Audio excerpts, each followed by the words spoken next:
Science Week.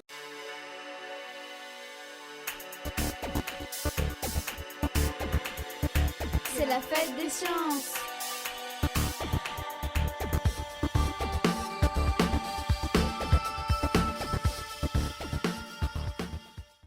Bonjour, ici c'est Corentin. Nous sommes en CM2 au CFBL et nous sommes reporters pour Radio VP.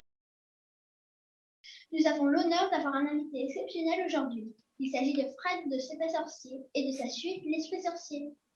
Fred, bonjour et merci d'avoir accepté d'être le parrain de la Science Week du CFBL. Je suis avec Chloé, bonjour, Joseph, bonjour, Irini, bonjour, Et Gisèle. Bonjour. et nous allons vous poser quelques questions. Tout d'abord, comment allez-vous? Eh ben, je vais très bien. Il fait très beau en France, là, en ce moment. Il fait un petit peu froid, mais donc c'est plutôt agréable, ça va. Tout va bien. Fred, quel est votre métier exactement? Journaliste ou scientifique? Je suis journaliste. Je n'ai pas une formation du tout de scientifique puisque j'ai fait des études de droit, donc ça n'a rien à voir. Et ensuite, j'ai beaucoup travaillé dans les rédactions des journaux pendant que j'étais étudiant et j'ai appris le métier de journaliste plus, en fait, comme on dit, sur le terrain que dans les écoles. Mais c'est un métier qui peut s'apprendre comme ça en faisant des stages. Voilà. Et je n'ai pas de formation scientifique. Et avec Jamy, lui non plus n'a pas de formation scientifique, il a une formation de journaliste. Et on a découvert les sciences en faisant notre métier. J'aimerais savoir comment vous êtes devenu journaliste scientifique. Quelle étude avez-vous suivie? Alors, comment je suis devenu journaliste? Alors, c'est ce que je vous disais. J'ai fait des études, ça s'appelait un DESS à l'époque, un master de droit international. Et j'avais envie d'être journaliste et reporter, et j'avais beaucoup envie de voyager, de partir notamment faire des reportages dans le monde. Pas forcément toujours très drôle, mais dans des endroits où il y a la guerre, parce que c'est important qu'il y ait des journalistes qui aillent là-bas pour nous raconter ce qui se passe. Et puis, en fait, il y a des hasards qui se font comme ça dans la vie. Et puis, j'ai rencontré des gens qui voulaient lancer une émission scientifique, mais qui ne faisaient pas de télé. Et moi, je faisais déjà un peu de télé et ils m'ont dit, tu veux pas nous aider à créer une émission scientifique? Et c'est comme ça qu'on a commencé. J'ai d'abord fait une émission scientifique qui s'appelait Fractal. Et puis, elle était un peu compliquée comme émission. Et après, moi, je voulais faire une émission qui s'adresse plus à tout le monde, où tout le monde puisse comprendre. Et on a créé à ce moment-là l'émission C'est pas sorcier. C'était en 1993, vous étiez loin d'être né. Merci. Quelle était votre matière préférée à l'école? Ah ah. J'aimais bien les sciences, mais j'aimais beaucoup l'histoire et la géographie. Et peut-être beaucoup la géographie, parce que j'adore les voyages et j'adore savoir où on peut aller dans le monde. Donc, c'était une de mes matières préférées. Merci. Est-ce que c'est difficile d'expliquer la science aux enfants? C'est pas facile. Alors, il y a des sujets qui sont un petit peu plus faciles que d'autres. Par exemple, vous savez tous comment fonctionne un volcan, non? Oui. Bon, un volcan, c'est pas trop compliqué à expliquer. Par contre, expliquer comment fonctionne un ordinateur quantique, vous savez ce que c'est? Non. Ça, c'est assez compliqué. Donc, ça dépend des sujets. De façon générale, comme moi, je ne suis pas scientifique et on n'est pas scientifique, il faut qu'on fasse beaucoup de recherches. Quand on traite des sujets comme ça, on appelle des scientifiques ou on va les voir. On parle beaucoup avec eux, on essaye de comprendre. On a le droit de poser toutes les questions qu'on n'a pas compris.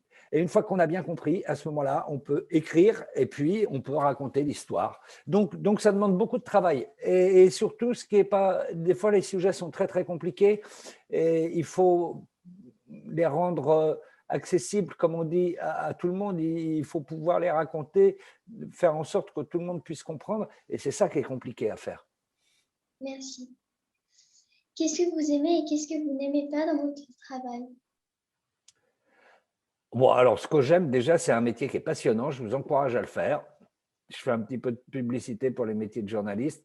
Ce que j'aime bien, moi, j'aime bien voyager. Donc, j'adore les voyages. J'adore partir à l'autre bout du monde. J'adore aller dormir dans des forêts, dans des déserts, dans des grands espaces où il n'y a personne. Et puis la deuxième chose qui est très, très importante, même si on ne va pas voyager à l'autre bout du monde, ce n'est pas grave, c'est qu'on rencontre plein de gens très intéressants qui font des recherches, par exemple, dans le domaine des sciences, et qui nous racontent des histoires passionnantes. Donc, ce qui est intéressant dans ce métier-là, c'est qu'on apprend toujours des nouvelles choses. Tout au long de la vie, on apprend des nouvelles choses. C'est ça qui est passionnant. Après, ce que j'aime pas, je ne sais pas trop, en fait. Je ne sais pas trop. Ce que j'aime pas, c'est comme en ce moment, quand on est bloqué chez soi et qu'on n'a pas le droit de voyager et de passer les frontières. Ça, j'aime pas du tout, mais ce n'est pas lié au métier, ça. C'est lié à la situation actuelle. Voilà. Moi, je préfère beaucoup être journaliste sur le terrain plutôt que d'être journaliste sur un plateau ou dans un studio de télévision. Parce que là, je m'ennuie un peu. Je trouve que ce n'est pas le côté le plus sympa. Le plus sympa, c'est vraiment d'aller rencontrer les gens et d'aller, comme on dit, sur le terrain. Quelles sont les qualités les plus importantes pour un scientifique et pour un journaliste? Les qualités les plus importantes pour un scientifique et pour un journaliste? Alors, je crois que ça se rapproche. Ce qu'il faut, c'est être très précis, vérifier ce que l'on dit, pas prendre une information comme ça qui arrive en disant « oh, c'est vrai ». Non, non, il faut toujours vérifier nos informations. C'est vrai pour les journalistes, c'est vrai pour les scientifiques aussi. Il faut avoir, vous savez ce que c'est que l'esprit critique? Alors, il faut toujours douter, mais dans le bon sens du terme. C'est-à-dire, il ne faut pas… c'est pas simple à vous expliquer peut-être. C'est-à-dire qu'il faut toujours se dire que quelque chose qu'on nous dit doit être vérifié pour être sûr. Alors après, ça dépend qui vous le dit. Si moi, je vais rencontrer un scientifique reconnu et spécialiste des volcans, il n'y a pas de raison que je doute de ce qu'il va me dire parce que c'est un spécialiste. Par contre, si c'est quelqu'un qui ne connaît rien aux volcans et qui me raconte des choses sur les volcans ou sur les météorites, à ce moment-là, je dois vérifier ce qui est dit. Donc, je pense que ça, c'est les qualités qui sont les plus importantes. Toujours se dire, est-ce que c'est vrai? Et vérifier. Merci. On aimerait savoir comment a débuté C'est pas sorcier et quelle est la différence entre C'est pas sorcier et l'esprit sorcier. Comment ça a débuté? Ça a débuté en 1993. Moi, je faisais déjà une émission scientifique.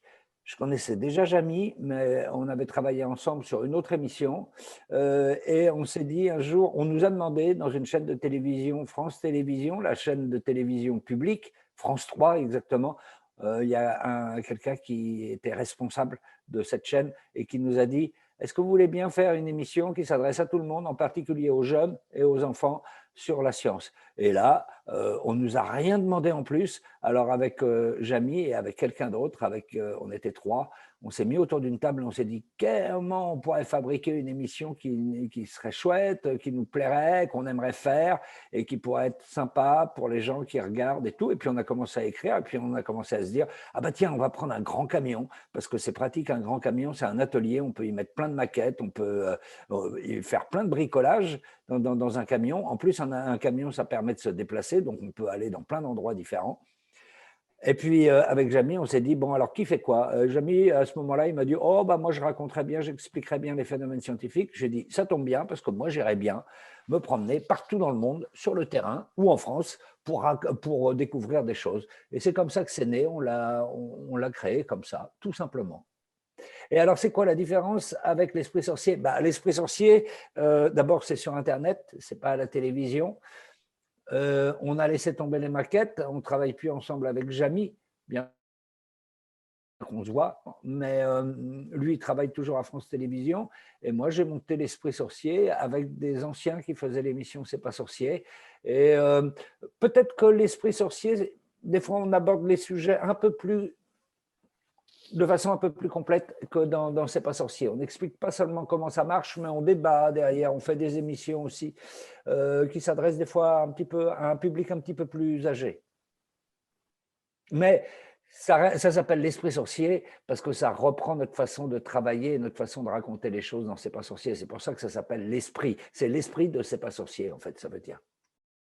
Comment choisissez-vous les thèmes de vos émissions?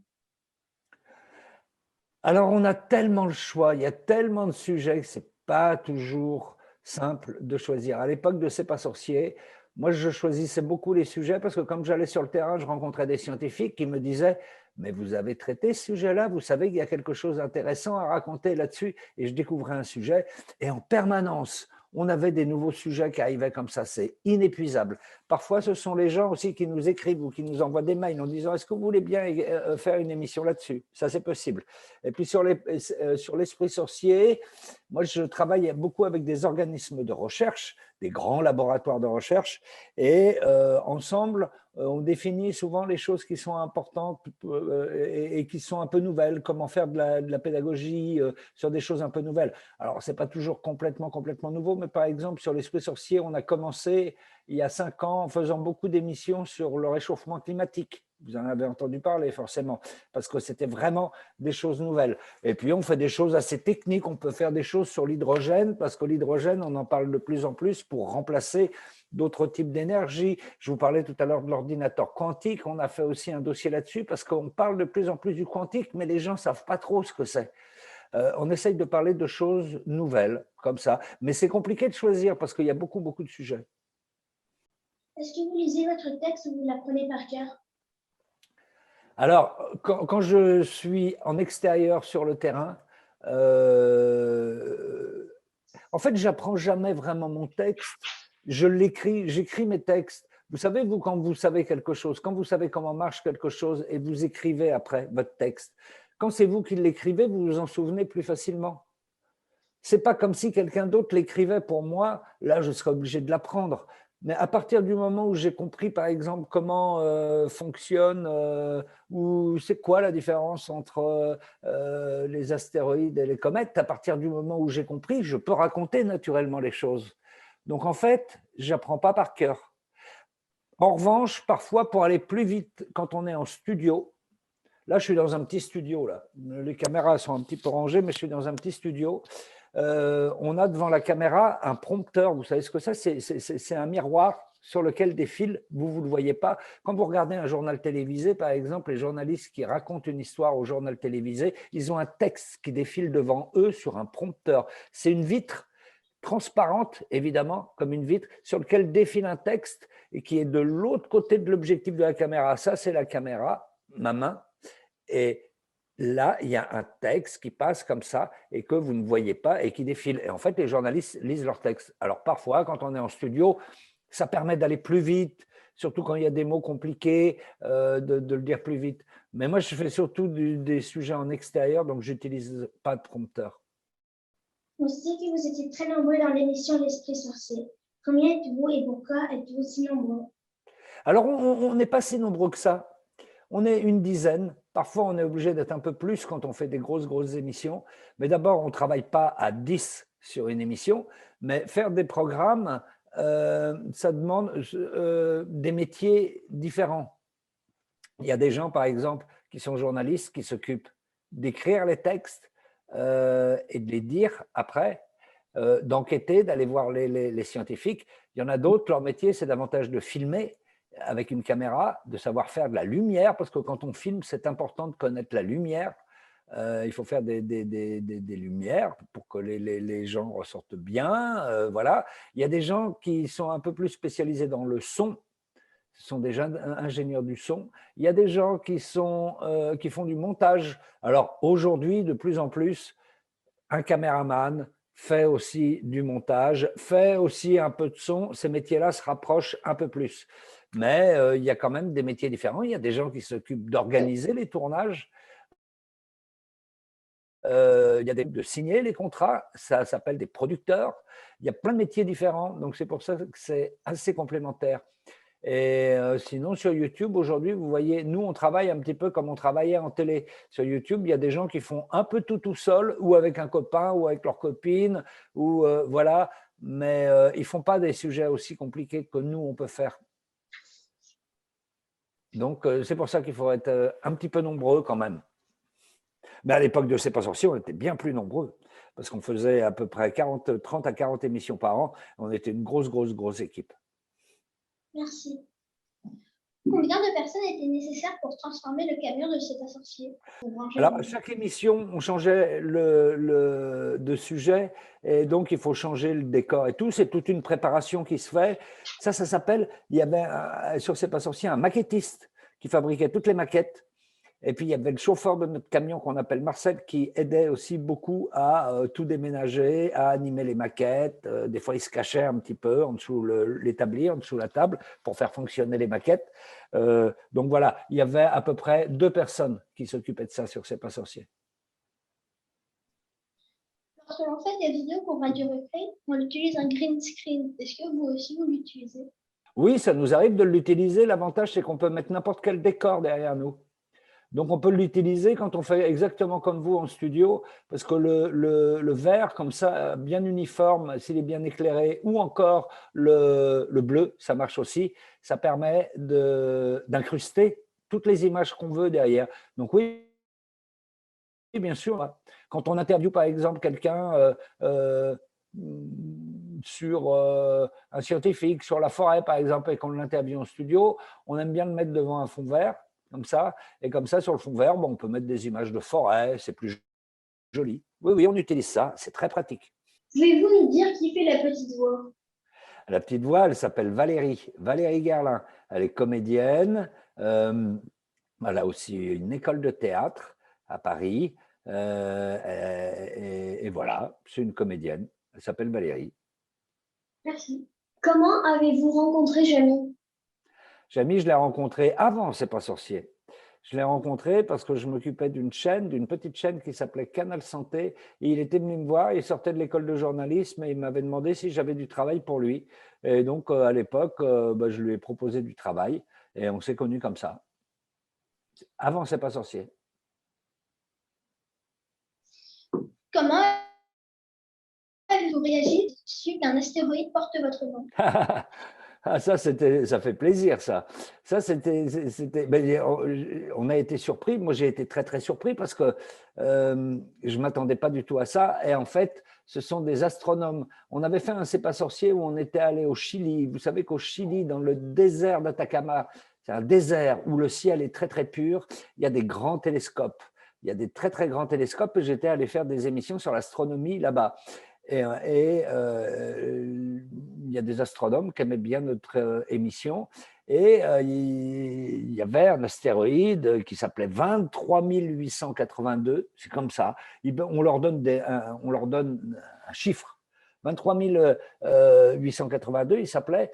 Et ils ont proposé à l'association astronomique internationale, toute règle à respecter et tout. Il faut présenter un dossier. Moi, je ne le savais même pas. Ils se sont renseignés sur nous, etc. Ils se sont renseignés sur moi auprès de gens qui travaillent avec moi, mais qui ne m'ont rien dit du tout. Et il y a eu toute une enquête, voilà. Et puis, il y a l'Association astronomique internationale qui a décidé de baptiser cet astéroïde de mon nom. Donc maintenant, cet astéroïde s'appelle 23 882 Fred Courant.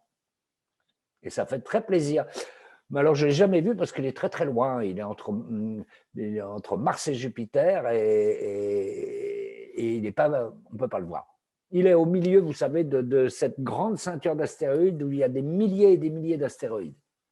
J'espère qu'un jour, il ne nous tombera pas sur la tête, surtout. En parlant d'astéroïdes, il paraît qu'un astéroïde potentiellement dangereux frôlera la Terre en mars. Pourrons-nous voir cet astéroïde? Alors, oui, ça va être le 21 mars. Et alors, quand on dit frôler la Terre, 2 millions de kilomètres quand même, hein, elle va passer. Mais la NASA, vous avez entendu parler de la NASA? Oui. C'est l'agence américaine qui s'occupe de tout ce qui est dans l'espace, qui lance les fusées, qui s'intéresse aux astéroïdes aussi, etc. C'est la NASA qui a dit que potentiellement dangereux parce que tout astéroïde qui passe à moins de, je crois, 7 millions de kilomètres de la Terre peut être considéré comme dangereux. Mais ils font les calculs parce qu'ils connaissent la trajectoire exacte de la Terre, des objets comme ça, comme les astéroïdes, qui peuvent croiser l'orbite de la Terre à un moment donné. Il n'y a pas de danger. Il n'y a pas de danger. Alors après, ouais, on pourra le voir, mais il faudra, je crois, un bon télescope. Il faut un télescope, il faut voir ça avec des associations d'astronomie. Je pense qu'il va pas vers aux alentours de 17 heures, il sera visible depuis la France, le 21 mars. Donc oui, ça pourra être vu avec un télescope. Merci. Il est l'heure de terminer cette émission. Mais avant de se quitter, on voudrait vous demander si vous pouvez venir nous voir en vrai à Londres, dans notre école, pour la prochaine semaine des sciences. Ah bah avec grand plaisir, mais moi je préférerais nettement être avec vous à Londres. En plus, j'adore Londres, c'est une ville que j'adore vraiment. Quand au départ on m'a proposé d'être parrain de la fête de la science chez vous, on se disait peut-être que je pourrais venir et tout, mais malheureusement, bah, vous voyez la situation actuelle fait qu'on ne peut pas encore se déplacer. Mais c'est promis, la prochaine fois que je peux venir, en plus c'est pas loin, hein, on n'est pas loin, on passe le tunnel sous la Manche et on arrive chez vous. Donc ce sera avec grand plaisir. Mais là, bah, malheureusement, c'est comme ça. Merci infiniment, Fred. Nous vous souhaitons une excellente journée et on vous voit à mercredi. C'est ça, on se retrouve mercredi avec plein de questions, je crois, sur les astéroïdes. On pourra en parler beaucoup plus dans le détail. Et je vous remercie pour cette interview et bravo, vous aviez bien préparé l'interview et de bonnes questions. Merci. Merci. Au revoir. Salut.